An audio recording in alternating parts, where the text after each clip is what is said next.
muito bom dia, muito obrigado pela presença de todos, obrigado pela presença dos três aqui. Muito legal a gente estar mais um ano discutindo aí setor agro aqui no Agrofórum. Nesse painel a gente vai conversar um pouquinho sobre esse tema, né, tão importante para a cadeia agro, o desengargalo logístico, né, um tema que vira e mexe a gente discute, sempre tem muita dúvida, sempre tem muita discussão. E como a gente fala em logística, a gente fala em eficiência, vamos já começar o painel, vamos já começar a conversar, aprender um pouquinho com esses três aqui. Pessoal, acho que o primeiro tópico que eu queria ouvir dos três, Pedro, do Moncel, Bernardo, é um pouquinho da experiência de vocês e um pouco até para a apresentação da turma aqui no painel, sobre quais foram os principais projetos logísticos, né, de destravamento de eficiência nas respectivas experiências, nas respectivas companhias. Pedro, vou começar com você que está aqui do meu lado. Como é que a Rumo tem feito para, né, resolver esse desafio logístico do agro? Obrigado pela presença, é um prazer te ter aqui. Bom dia, obrigado, Lucas, pela oportunidade. Obrigado, meus companheiros de painel aqui, Luiz e Bernardo, colegas aqui de luta e desse trabalho, que é fazer o desenvolvimento do agro brasileiro. Dando um pouquinho de passo para trás, né, e conversando um pouco sobre a Rumo. A Rumo é uma empresa super jovem, e aqui eu falo até com bastante humildade, né, estou do lado de empresas centenárias aqui do meu lado. A Rumo vai fazer no ano que vem 10 anos na sua configuração atual. Mas nós somos uma empresa jovem, mas com bastante orgulho daquilo que a gente vem realizando ao longo desses anos. E no fim do dia, a nossa missão é criar a infraestrutura para que esse agronegócio consiga crescer e continuar sendo essa força motriz da economia brasileira, na balança comercial brasileira, como o Salute bem comentou agora há pouco. Só para dar alguns dados, né, alguns números dessa trajetória.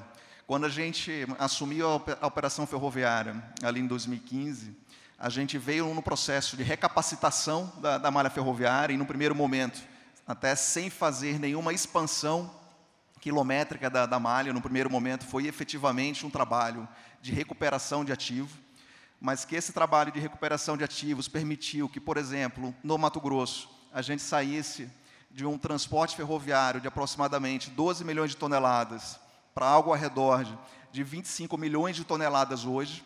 Então, em 10 anos, a gente mais que dobrou a capacidade de operação ferroviária do Mato Grosso.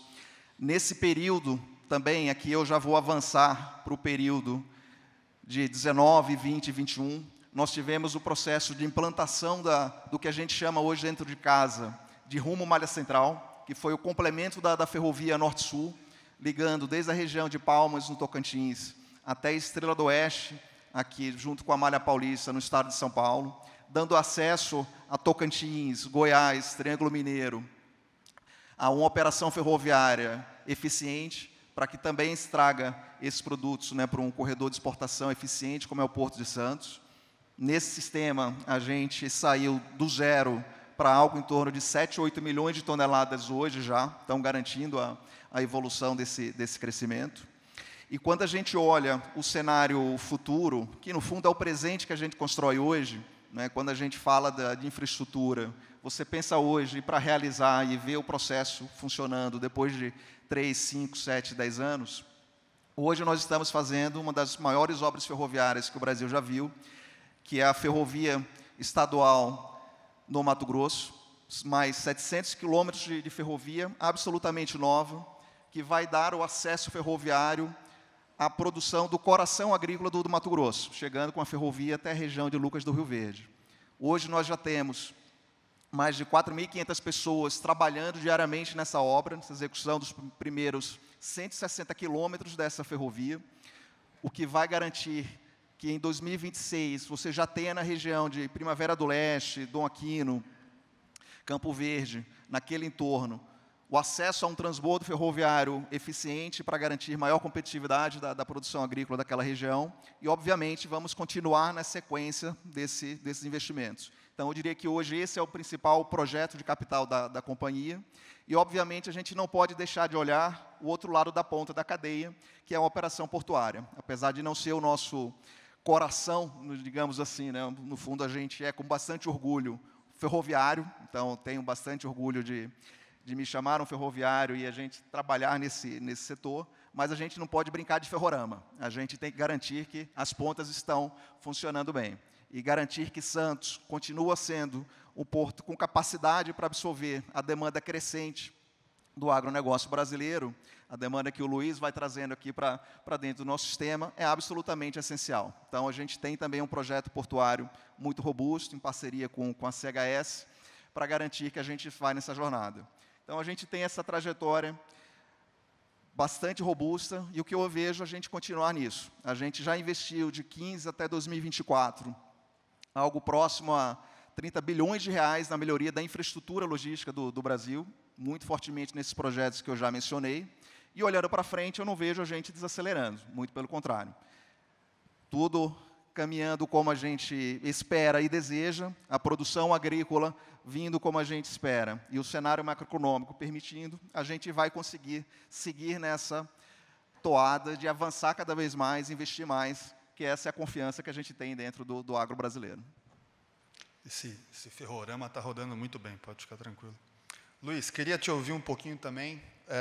Vamos apresentar um pouquinho 3tentos e os principais desafios, oportunidades, projetos logísticos que vocês têm desenvolvido do lado de vocês, por favor. Ok, obrigado, Lucas. Bom dia a todos, os companheiros de painel aqui. BTG, é uma honra estar participando com vocês aqui nesse painel, nesse agrofórum. A 3tentos é uma empresa que atua em todo o ecossistema do agronegócio, desde a produção de sementes até a originação e trading dos grãos, a industrialização e a exportação e comercialização no mercado interno dos produtos industrializados. Eu diria que o que mais nós fizemos em termos de projeto, e estamos focados hoje, é na industrialização no interior, Lucas. Então, o movimento que a 3tentos fez com a sua primeira indústria em Ijuí, que fica a 500 quilômetros do Porto de Rio Grande, no centro, no coração da soja, do milho e do trigo no Rio Grande do Sul. Depois, em 2019, nós fomos para Cruz Alta, que é o hub logístico que a Rumo, por exemplo, tem no Rio Grande do Sul, e isso nos dá muita agilidade para ir para o porto. E, mais recentemente, depois do IPO, nós fomos para o Mato Grosso, na BR-163, entre Sorriso e Sinop. Então, nós estamos industrializando esse grão que tem um gargalo logístico no momento da safra, industrializando no interior, para que a gente tenha um fluxo melhor, uma distribuição melhor dessa demanda e dessa oferta de produto. Obviamente que a capacidade estática faz muito dentro de uma logística. Se nós pensarmos, hoje o Brasil, segundo a Conab, em 2023, tinha 190 milhões de toneladas de capacidade estática. A previsão da soja 24, 25 são 170 milhões. O milho, safra, safrinha, 130. Vamos falar em números redondos. Já estamos falando em 300 milhões de toneladas em duas culturas. Então, nós precisamos continuar evoluindo em capacidade estática, mas, ao mesmo tempo, o que nós fizemos como 3tentos é também investir em capacidade dinâmica, é também investir em inteligência logística. Sabemos que, hoje, o marketplace de cargas é uma definição, é uma decisão importante, e quanto mais nós utilizarmos, mais eficiente será. A 3tentos trabalha na exportação desses grãos, na exportação dos seus produtos industrializados e na importação de fertilizantes ou químicos. Um ativo logístico, ele não pode, não deve andar vazio. Um caminhão, um vagão ou uma barcaça. Nós precisamos otimizar isso. E tecnologia faz muito nesse sentido. A 3tentos tem trabalhado fortemente nesse sentido. Temos sentido e observado vantagens competitivas em relação a isso.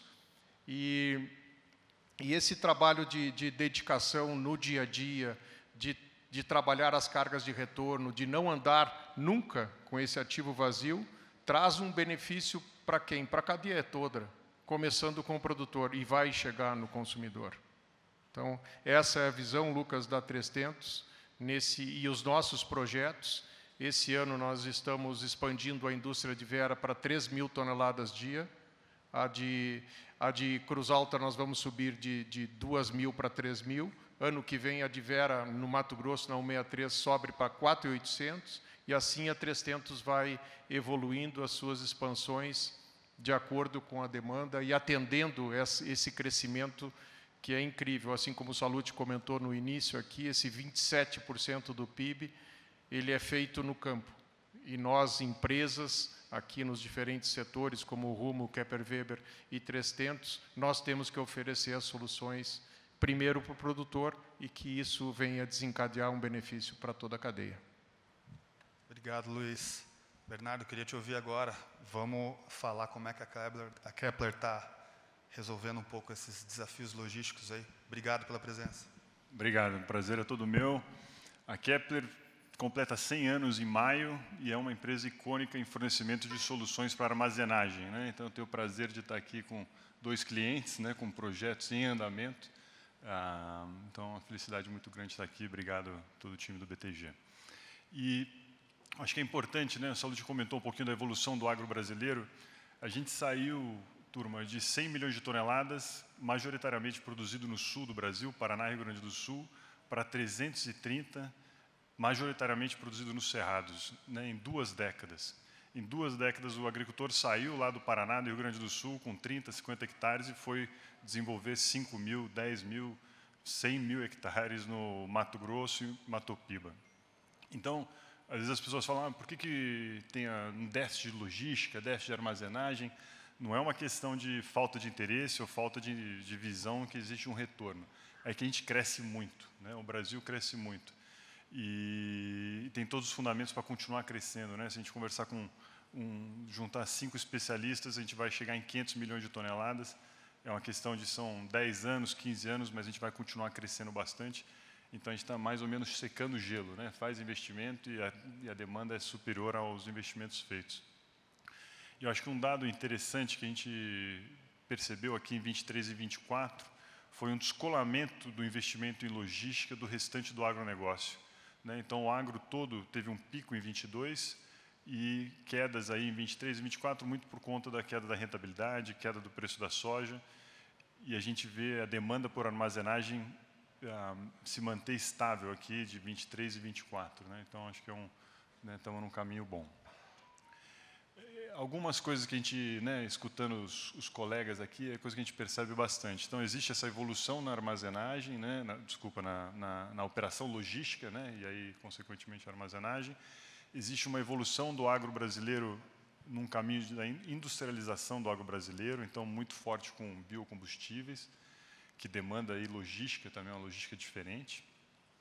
E a gente percebe também uma demanda muito grande dos nossos clientes por equipamentos mais autônomos, né? A gente já está encarando e vai encarar cada vez mais um desafio com mão de obra, então uma escassez de mão de obra, então a gente precisa ter equipamentos cada vez mais autônomos e trabalhar na segurança também de quem está ali na operação. E eu acho que, por último, Lucas, vale a pena comentar, né, Luiz falou um pouquinho aqui de uma logística inteligente. Então, a Kepler, ano passado, adquiriu, a gente brinca que é a Apple Watch dos silos, a Apple Watch da armazenagem.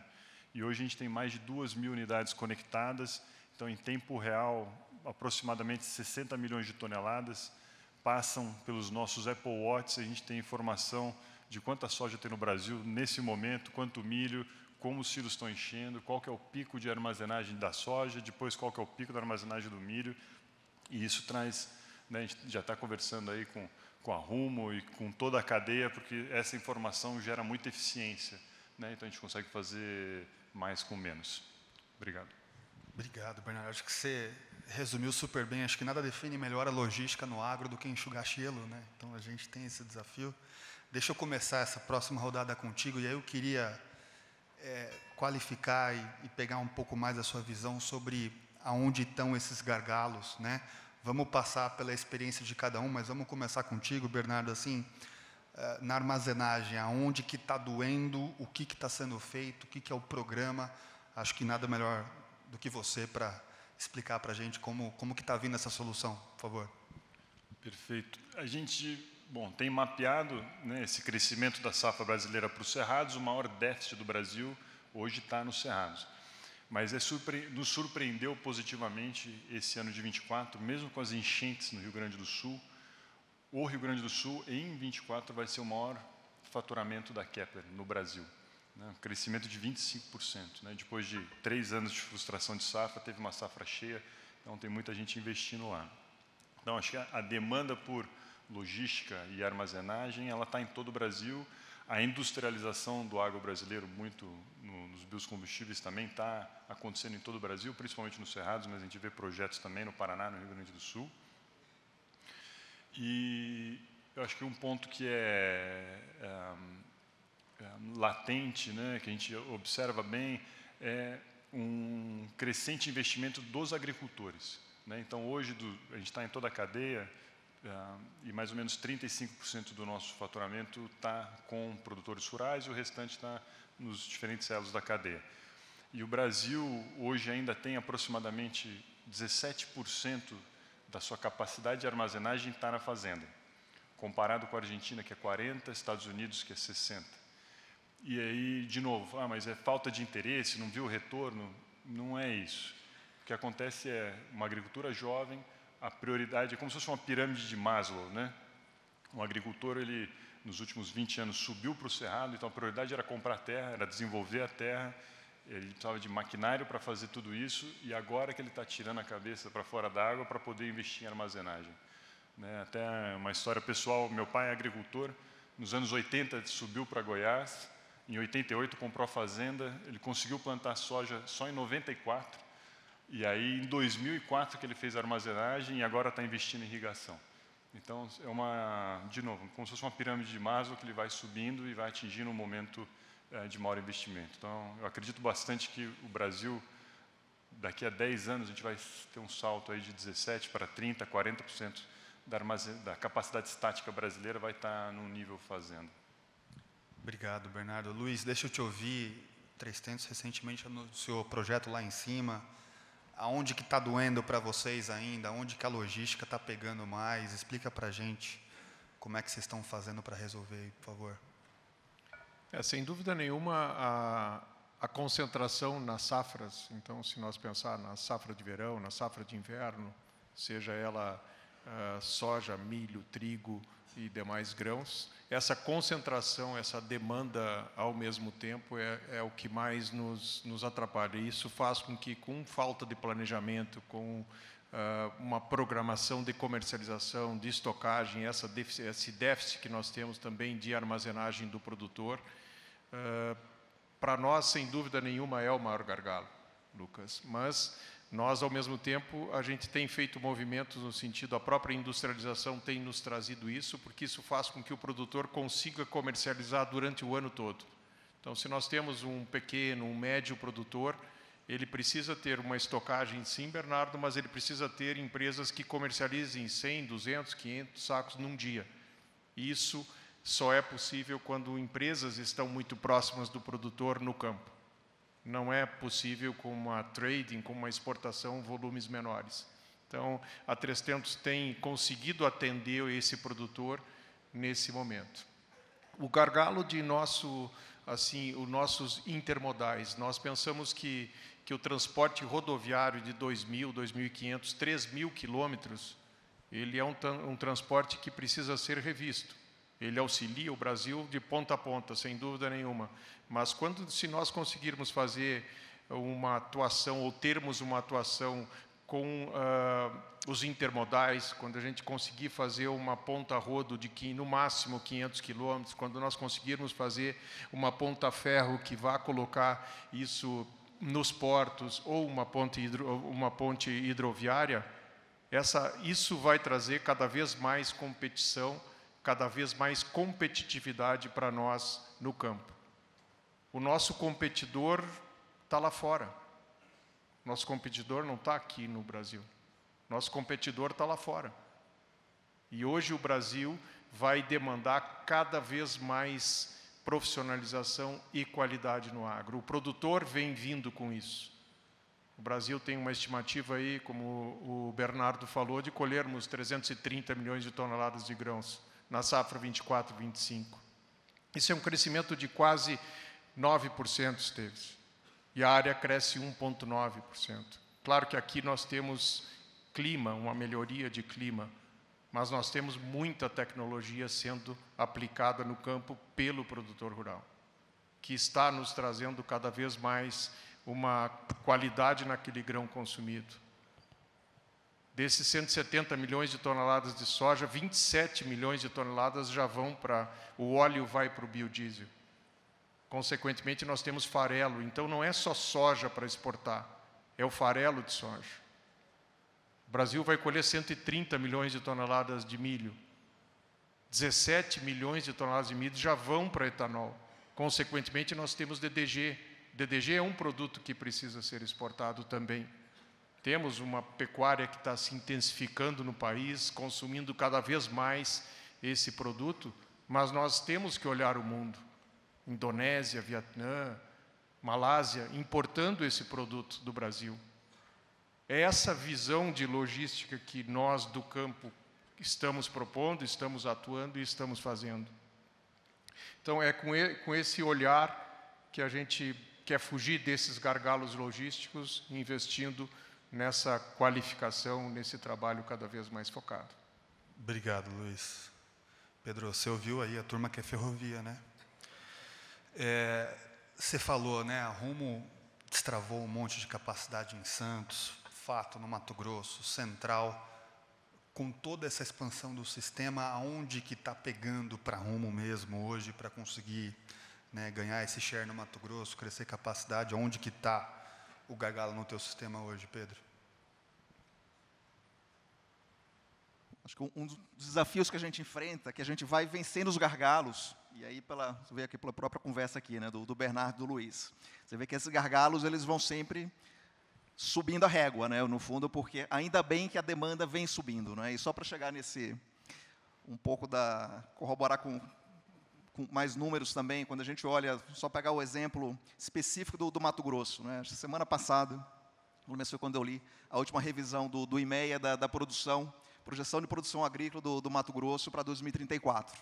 Produção de milho sai de aproximadamente 45 milhões para 80 milhões de toneladas. Produção de soja sai dos mesmos 45 para quase 60 milhões de toneladas. Isso só um estado. E num horizonte de tempo que é muito curto.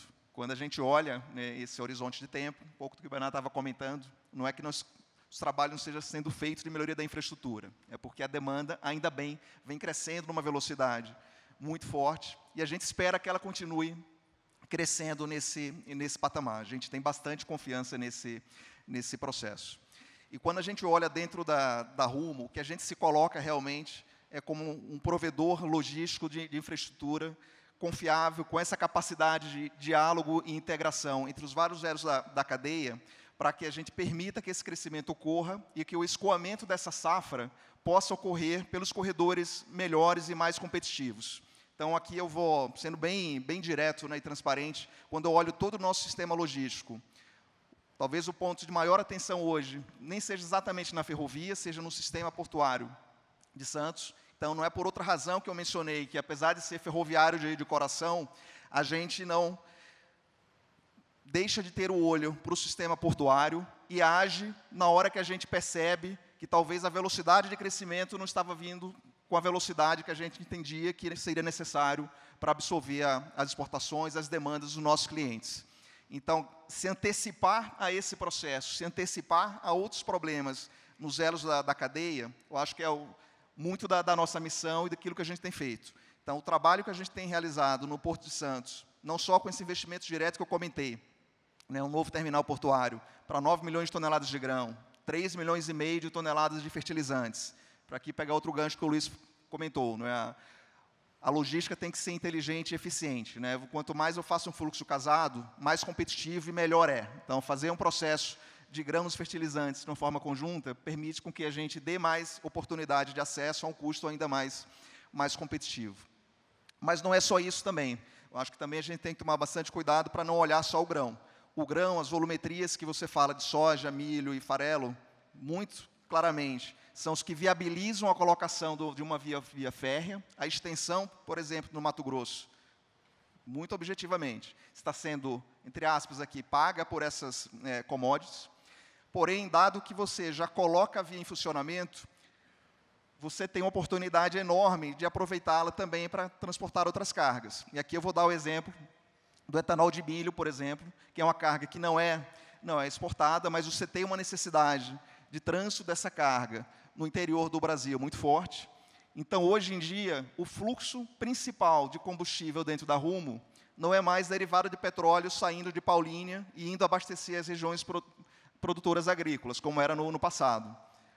Hoje, o fluxo principal é o etanol de milho, que a gente transporta do Mato Grosso e traz de volta para Paulínia. Hoje, eu sou obrigado, em alguns momentos, a levar vagões vazios para o Mato Grosso para conseguir capturar essa demanda.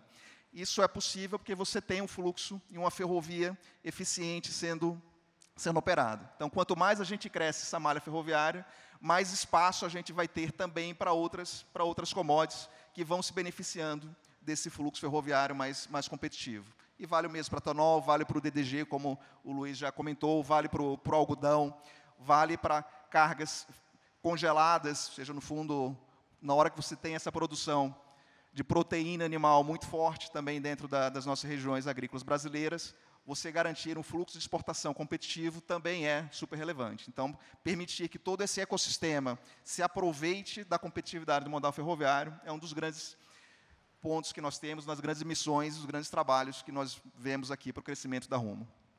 Perfeito. Bernardo, eu vou voltar com você e deixa eu trazer um tópico que pegou muito no jornal esse ano, a questão dessa instabilidade climática, e como projetar logística, como projetar agro e como usar a inovação como resposta para todas essas incertezas. Então, queria ouvir de cada um de vocês como é que os respectivos negócios estão usando de inovação para ajudar a destrinchar um pouco essa instabilidade climática. Vamos começar com você, Bernardo, pode ser? Maravilha. Eu acho que o Brasil, Lucas, tem um privilégio, que é, a gente tem duas grandes regiões produtoras.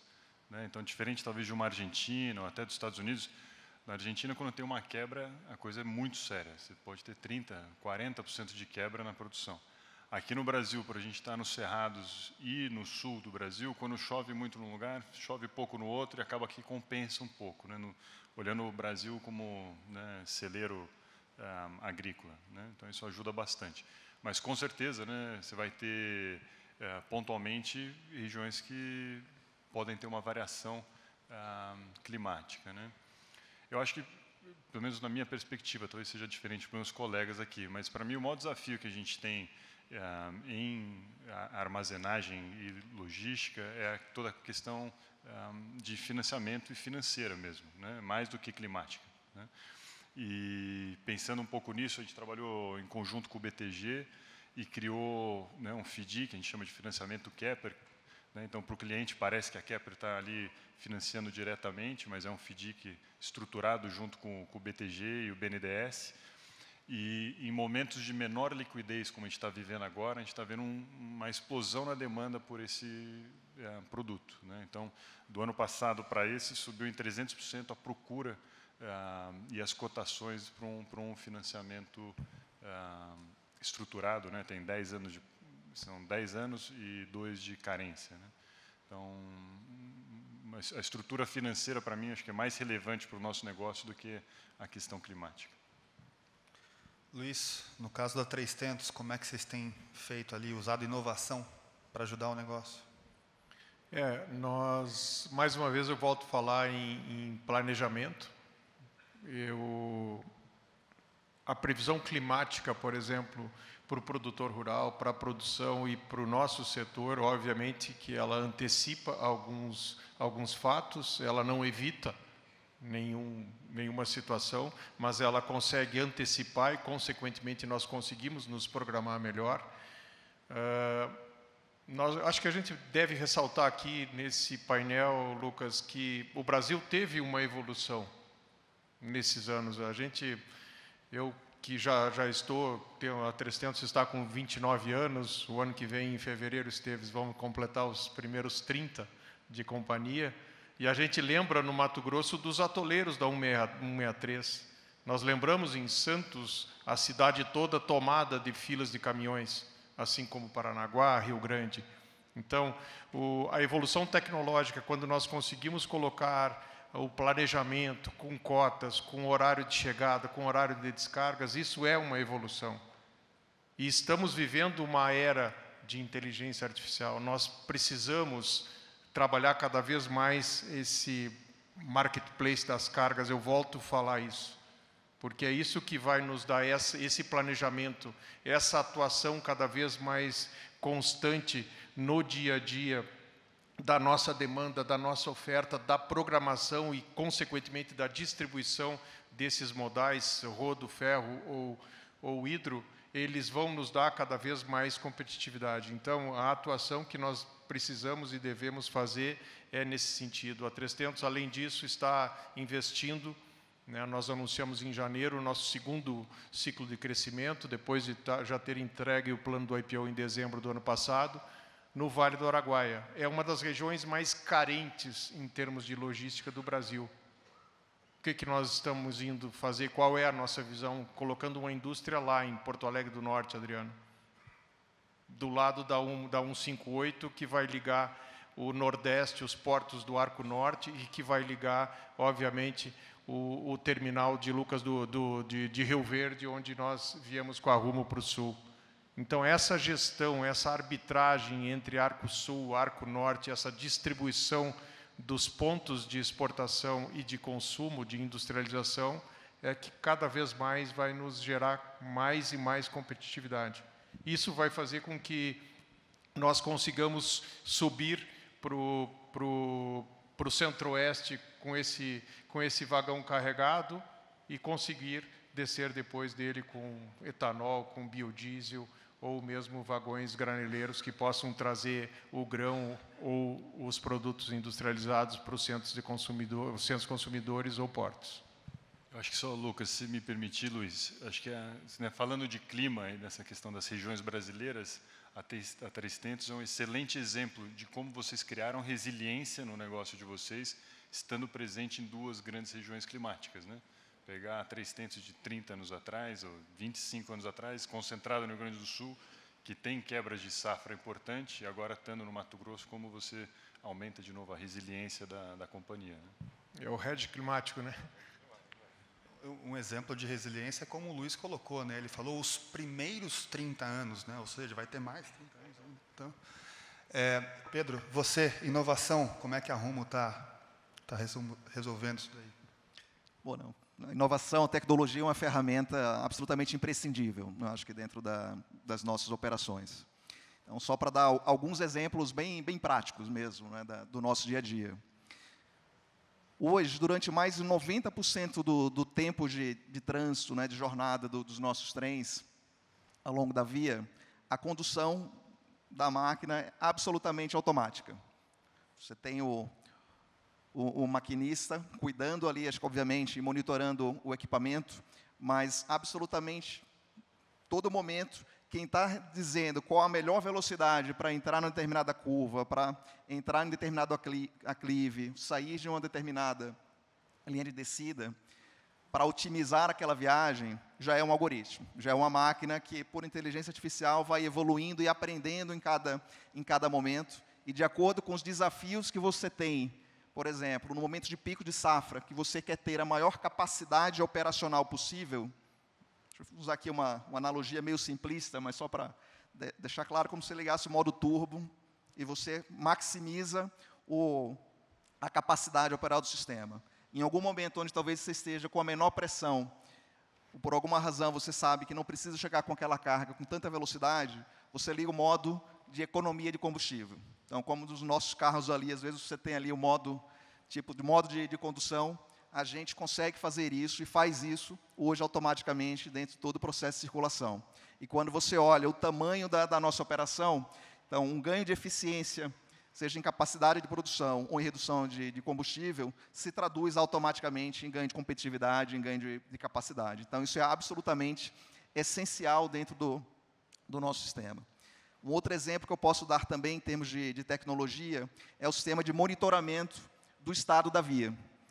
Hoje, a nossa via é praticamente toda sensoriada e inclusive com carros de controle, vagões de sensoriamentos também que vão fazendo o trajeto.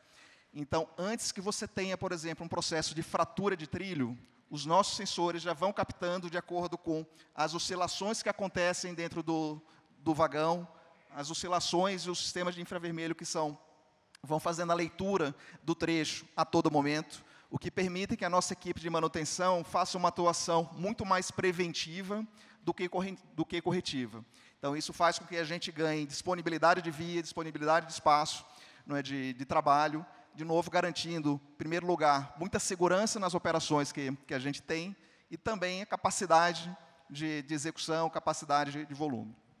E, por outro, um último exemplo da questão de tecnologia, que vai no lado que o Luiz comenta também, acho que tecnologia / planejamento, é a capacidade de usar todo o potencial de geração de demanda do sistema, a captura de carga em vários sistemas ao longo da nossa via e tratar esse produto de uma forma, um pool único, e permitir que, por exemplo, ao invés de eu precisar fazer o faturamento, dizer, desde que eu saio de Rondonópolis, qual é o terminal de destino daquela carga, eu posso fazer o faturamento já na entrada de Santos, garantindo que eu vá usar o melhor terminal portuário possível, maximizando também a capacidade de execução. Então, são só alguns exemplos práticos daquilo que a gente vem fazendo, e, sem dúvida, aí temos bastante pontos ainda para avançar, e continuaremos avançando na linha de usar mais tecnologia em todas as nossas operações.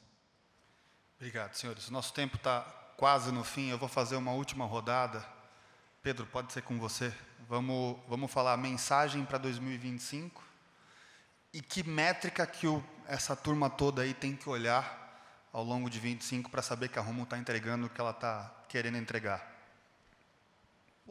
Bem rápido. Acho que o 2025 da Rumo vai ser um ano de continuidade muito forte do nosso investimento, da expansão da nossa malha ferroviária no estado do Mato Grosso. A gente está bastante confiante na nossa capacidade de execução e naquilo que a gente está trabalhando para entregar um terminal operacional em 2026. Então, isso vai acontecer, é um trabalho que, sem dúvida, vai demandar muito foco da nossa equipe. E, ao mesmo tempo, executar muito bem o ano de 2025. Está se configurando uma safra muito forte de soja, certamente também será uma safra muito forte de milho. Então, queremos fazer o ano de 2025 mais um ano de recorde operacional dentro dessa companhia. A gente está aqui bastante otimista, sem dar guidance ainda nesse processo, até porque a gente vai ter os momentos corretos para fazer isso, mas é um ano que a gente está enxergando com bastante otimismo. Obrigado. Luiz, contigo, o que é a mensagem para 25? O que eu tenho que olhar para saber se a 3tentos está dentro do plano? Otimismo num país com essa vocação para o agro. Nós vamos continuar muito focado no nosso cliente, muito focado no produtor rural, que vem entregando cada vez mais resultados, absorvendo tecnologias das mais avançadas no mundo. Sabemos e olhamos para esse mercado que vai crescer até 2050, uma demanda em torno de 30% a 40%, e nós somos responsáveis por ajudar a produzir isso no mundo. O consumo de energia vai crescer na ordem de 30%. E nós, na agricultura, numa empresa com o ecossistema que a 3tentos se propôs e faz hoje, atuando em toda a cadeia, o nosso cliente não é só o produtor rural, ele é inicialmente, talvez principalmente na produção, mas ele está também no consumo, ele está nessa cadeia toda.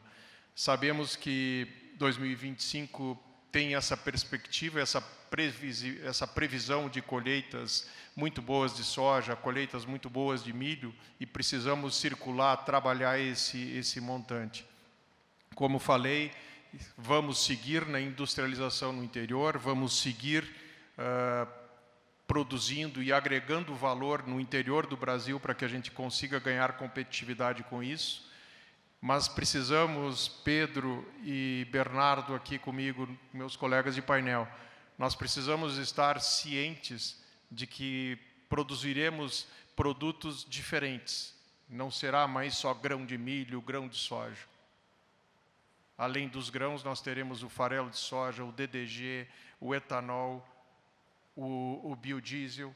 Nós teremos produtos que nós precisamos trabalhar a logística disso.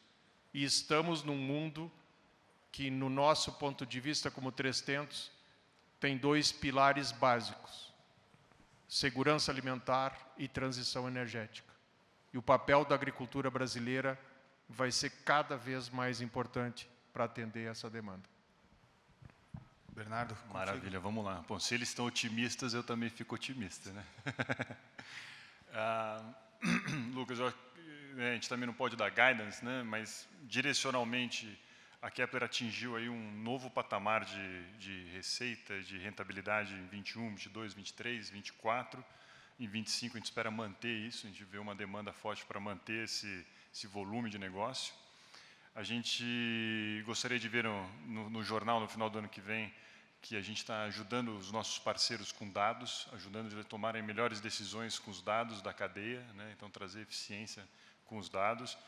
A gente está trabalhando muito forte para novos modelos de negócio, então a gente está olhando a possibilidade de aluguel de unidades, né? Então parcerias aqui com agentes financeiros e clientes que tenham interesse e necessidade de armazenagem, mas estão sem caixa naquele momento, fazer o aluguel de unidades. Então a gente chama isso de novos modelos de negócio, vamos entrar com isso forte em 25. E a terceira, que a gente já anunciou, né, e vai executar aqui em 25, é uma expansão do nosso parquinho, né, onde a gente joga, né? Então, entrada em negócios como processamento de café, sementes, né, outros mercados. Então, é isso que a gente espera para 25. Senhores, muito obrigado. Eu queria agradecer, em nome do BTG, a presença de vocês 3 aqui. Também agradecer a presença, a paciência de todos. Espero que tenham todos aí um excelente evento. Muito obrigado.